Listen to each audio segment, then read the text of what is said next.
మనము నెయ్యి తయారు చేస్తుంటే చూడండి ఎంత మంచి స్మెల్ వస్తుందో. అసలు ఆ స్మెల్ చూస్తుంటే ఏదో ఒక స్వీట్ చేసుకొని తినాలి అనిపిస్తుంది. భక్షాల లేక సేమియా స్వీటా, ఏదో ఒక స్వీట్ తినాలి అనిపిస్తుంది. ఆ నెయ్యిని ఎంత అసలు ఆస్వాదిస్తామో స్టవ్ కాడ ఉండి చాలా బాగా వాసన వస్తుంది. ఆ వాసన చూస్తుంటే అసలు ఇంకా ఎందుకండి, ఇంకా చేసుకొని తినాలి ఇంకా ఏదో ఒకటి అనిపిస్తుంది. అది చేసిన తర్వాత అందులో వడపోసి ఆ గిన్నె ఉంది కదా, ఆ గిన్నెలో ఆ అడుగుది చపాతీలు వేసుకొని అలా తీసి చపాతీతో ఇలా దాన్ని మొత్తము ఇలా తుడిచేసుకొని చూడండి, అలా మొత్తం తీసేసి ఆ చపాతీకి మొత్తం వచ్చేయాలి.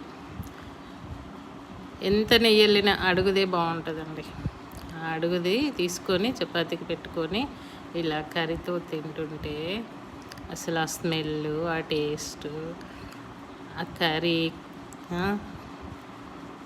చాలండి. ఇంకా అలా 2 చపాతీలు ఆ కర్రీ తింటే చాలు.